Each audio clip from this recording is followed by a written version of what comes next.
रसिक मित्र हो, नमस्कार. गणेश विद्या या लेखाचं वाचन मी करतोय. लेखक प्राध्यापक अनिल गोरे. त्यांची थोडीशी ओळख करून देतो. प्राध्यापक अनिल गोरे हे स्वतः निवेदक आहेत. भाषा सल्लागार समितीचे महाराष्ट्र शासनाचे सदस्य, मराठी भाषा संवर्धन समिती पुणे, सदस्य महाराष्ट्र साहित्य परिषद, सदस्य मराठी विज्ञान परिषद, सदस्य महाराष्ट्र ग्रंथोत्तेजक सभा, सदस्य पुणे जिल्हा गणित अध्यापक मंडळ आणि सदस्य आहेत अक्षर मानवचे. मित्र, असे हे व्यासंगी प्राध्यापक अनिल गोरे यांचा हा लेख गणेश विद्या. मी आपल्यासाठी ध्वनिमुद्रित करतोय दत्ता सरदेशमुख. गणेश विद्या.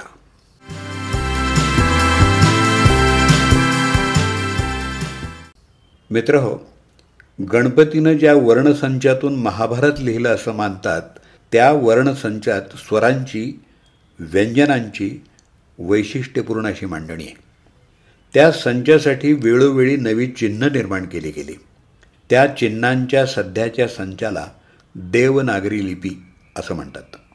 ही लिपी सर्व जगासाठी अत्यंत सोयीची आहे.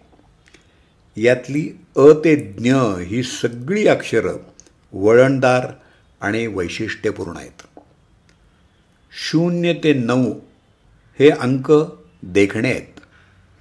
कोणताही देवनागरी अंक लिहिताना सुरुवातीला टेकवलेली लेखणी अंक लिहून होईपर्यंत उचलावी लागत नाही. या लिपीतली चिन्ह 18 स्वर, 33 व्यंजनं आणि 3 संयुक्त व्यंजनं यांचं प्रतिनिधित्व करतात. 52 मुळाक्षरांच्या परस्पर संयोगानं जोडाक्षरं, 12 खड्यांच्या स्वरूपात लाखो स्वतंत्र अक्षरसमूह आणि चिन्ह लिहिता येतात. भारतीय भाषांसाठी योजलेल्या लिप्या या जर वगळल्या तर जगातल्या इतर अनेक लिप्यांमध्ये अशी संपन्नता नाही. गणपतीनं म्हणजे देवानं ही लिपी नागरिकांसाठी बनवली या समजुतीनं तिला देवनागरी लिपी म्हणतात. मित्र हो, ही लिपी खरंच देवाधिदेव गणपतीनं बनवली का? याच्यावर आस्तिक आणि नास्तिकांचा वाद सुरू आहे. पण ही जगातली अत्यंत उपयुक्त अशी लिपी आहे, याबद्दल मात्र दुमत नाही. सध्या कुणीही केलेल्या संशोधनाची नोंद त्या संशोधकाच्या नावानं करण्याची पद्धत आहे. पूर्वी अशी पद्धत नव्हती. कुणी संशोधन केलं, कविता रचली तर त्यातच संशोधकाचं, कवीचं नाव गुंफण्याची किंवा त्यासंबंधी नामनिर्देश करण्याची किंवा संज्ञांमध्येच संबंधिताचं नाव गुंफण्याची पद्धत होती. शल्यानं शरीर कापून त्यात दुरुस्तीची पद्धत सुरू केली. त्या पद्धतीला शल्यकर्म म्हणतात. रुग्णांच्या नियोजनपूर्वक देखभालीची पद्धत शुश्रुत्यानं सुरू केली म्हणून त्या पद्धतीला शुश्रूषा म्हणतात. डिझेल नावाच्या शास्त्रज्ञानं शोधलेल्या इंधनाला त्याचं नाव आहे. सुखकर्ता दुःखहर्ता या आरतीत दासरामाचा वाटप आहे म्हणून रामदासांनी आपली ओळख दिली आहे. एका जनार्दनी श्रीदत्त ध्यान, तुका म्हणे येणे वरे ज्ञाना सुखिया झाला, केशवासी नामदेव भावे ओवाळीती, कहत कबीर सुनभाई साधू. या ओळीतून जनार्दन स्वामी, संत तुकाराम, संत ज्ञानेश्वर, संत नामदेव, संत कबीर यांनी आपली नावं गुंफली असल्याचं आपल्या निदर्शनाला येतं.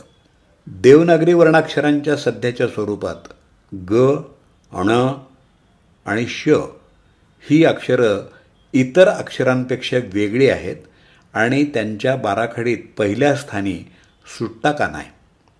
ग, अण, श यांच्या बाराखडीत पहिल्या स्थानी सुट्टा काना असणं हाच ही वर्णव्यवस्था गणपतीनं निर्माण केल्याचा संकेत मानून या लिपीला गणेश विद्या म्हणतात. देवनागरी लिपीत 18 स्वर, 36 व्यंजन आहेत. स्वरांचा मानवी मुखाशी तर व्यंजनांचा मानवी मणक्यांशी संबंध आहे. ही सगळी माहिती आपल्याला ऐकून अद्भुत वाटेल, मित्रहो, कान या मराठी शब्दाची सुरुवात क या अक्षरानं होते. चेहरा आणि 2 कान दिसतात तसं क हे अक्षरचिन्ह दिसतं बघा. ड आणि ळ या अक्षरांनी डोळा शब्द बनतो. उघडा डोळा, भिवई, पापणी हे मिळून डचा भास होतो. 2 डोळे एकत्र पाहताना अळ या अक्षराचा भास होतो. झोपलेल्या माणसाचं नाक पाहून नचा भास होतो. घसा तपासताना वैद्यगोवांना घ दिसतो. मानवाला प्राथमिक अवस्थेत ज्या वस्तूंना नावं देण्याची गरज भासली ती नावं लिहिण्यासाठी देवनागरी अक्षरांना त्या वस्तूंचे आकार दिले असावेत. मुखाशी संबंधांवरून 36 व्यंजनांचे दंतव्य, तालव्य, ओष्ठव्य, मूर्धन्य, अनुनासिक हे 5 प्रकार आहेत, आपल्याला माहिती आहेत. वेगवेगळी व्यंजनं उच्चारताना वेगवेगळ्या मणक्याजवळ संवेदना जाणवतात. व्याकरणकार पाणिनी यानं देवनागरी वर्ण आणि मानवी मणके यातला हा संबंध सूचित केलेला आहे. कोणत्या मणक्याचा कोणत्या अक्षराशी संबंध आहे याबद्दल पाणिनीनं जे सुचवलं त्याचा आधार घेऊन मी ते एका चित्रात दाखवलं आहे. मानवी शरीराशी, मानवी जीवनाशी देवनागरी लिपीचा घनिष्ठ संबंध असल्यामुळं मानवी उच्चारांना अचूक लेखनाची जोड द्यायला आवश्यक सोयी देवनागरी लिपीत जोडाक्षर पद्धतीमध्ये आहेत.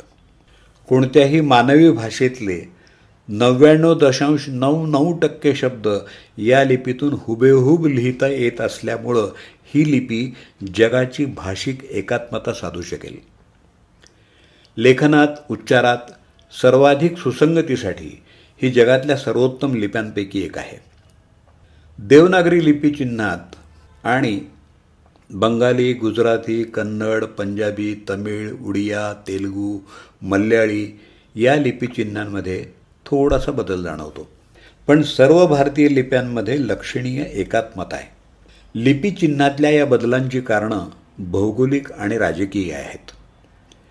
मित्रहो, लिखाणासाठी भारताच्या उत्तरेत भूर्जपत्र तर दक्षिणेत ताडपत्र वापरत. भूर्जपत्राला पुरेशी उंची असल्यामुळं देवनागरी लिपीतले मात्रा, रफार, रुकार, उकार, अनुस्वार, चंद्र, हलंत ही उपचिन्ह वर्णाक्षरांच्या वर आणि खाली लिहिता येत. ताडपत्रावर उंची कमी आणि रुंदी अधिक म्हणून दक्षिणी लिप्यांमध्ये ही उपचिन्ह वर्णाक्षरांच्या डावीकडं आणि उजवीकडे लिहिणं सोयीचं होतं. अनेक देवनागरी अक्षरं आडवी केली तर दक्षिणी लिपीतली अक्षरं आपल्याला मिळतात. शत्रूला संदेश समजू नये म्हणून काही भारतीय राजांनी स्वतःला आणि त्यांच्या अधिकाऱ्यांना प्रजाजनांना समजणारी पण इतरांना न समजणारी भाषा आणि लिपी तयार केली. देवनागरी लिपीशी बरंच साम्य आणि किरकोळ बदलामुळं नव्या लिप्या झाल्या. अनेक भारतीय लिप्यांमधून लिहिताना कमी जागा, कमी कागद आणि कमी शाई वापरली जाते. कागद कमी लागल्यामुळं जंगलतोड कमी होते. शाईमध्ये शिसं किंवा जड धातू वापरतात. शाई कमी लागली तर शिशापासून आणि जड धातूंपासून होणारं प्रदूषण कमी होतं. 1777 रुपये धनादेशानं देताना रोमन लिपीसह इंग्रजीत 1777 ओन्ली हे जर लिहिलं तर ही 39 अक्षरं होतात आणि मराठीमध्ये 1777 ही फक्त 11 अक्षरं लागतात. मित्रहो, जगात रोज कोट्यावधी धनादेशांची देवाणघेवाण होते.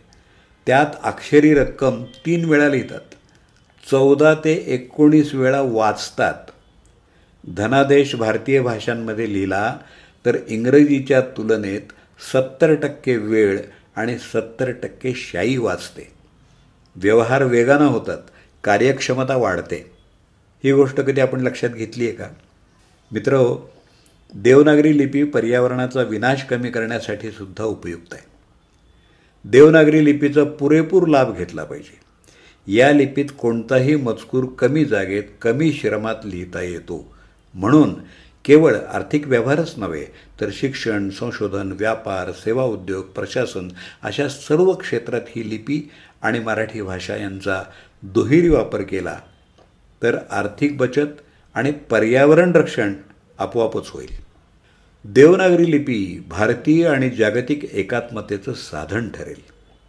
घरी, बाजारात, बँकेत, कचेरीत, व्यवसायात, पत्रकात, पावतीत, प्रत्येक व्यवहारात ही लिपी वापरली तर आपण अधिक सुखी, समृद्ध आणि आनंदी होऊ. मित्रहो, ही लिपी सर्व जगाला उपयुक्त असल्यामुळं गणेश विद्या याबाबतची ही माहिती देशी परदेशी लोकांना आपण सतत दिली पाहिजे. परदेशी व्यवहारात इतर लिपीसह ही लिपी वापरावी. परदेशातून येणाऱ्या मालावर विविध भाषा आणि लिपीतला मजकूर असतो. तसा भारतीय व्यावसायिकांनी बाजारात, बँकेत, कचेरीत, व्यवसायात, पत्रकात, पावतीत, व्यवहारात, पत्रव्यवहारात, वस्तूंच्या वेष्टनावर, आवरणावर देवनागरी लिपी वापरून गणेश विद्येचा प्रसार जगभर करावा. आणि अनेक क्षेत्रातल्या मूलभूत गोष्टी भारतानं यापूर्वी जगाला दिलेल्या आहेत. जागतिकीकरणात जगाकडून काही घेताना जगाला चांगलं काही देणंही अपेक्षित असतं. जगातली सर्वोत्तम लिपी जगाला देण्यासाठी गणेश विद्येचं जागतिकीकरण करूया. मित्रहो, बीजगणिताचे सिद्धांत, शून्याची कल्पना, खगोल, भूमिती, आयुर्वेदिक औषधी, मुलींच्या शाळा, कुटुंब नियोजनाचं तत्त्व, स्वातंत्र्याची इच्छा, बँकेची कल्पना, न्याय कररचना, शेती सुधारणा, विधवा विवाह या सामाजिक सुधारणांपासून अवकाश तंत्रज्ञान, संगणकीय ज्ञान, माहिती तंत्रज्ञान या अनेक उत्तम गोष्टी आपण जगाला दिलेल्या आहेत. जगानं अशा बाबतीत आपलं अनुकरण केलेलं आहे. जगाला उत्तमोत्तम गोष्टी देणारे सर्व भारतीय गणेश विद्या जगभर पोचवण्याचं कार्य करतील असा मला विश्वास वाटतो. मित्रहो, आपण सुरुवात तर करू. जग नक्कीच आपलं अनुकरण करेल.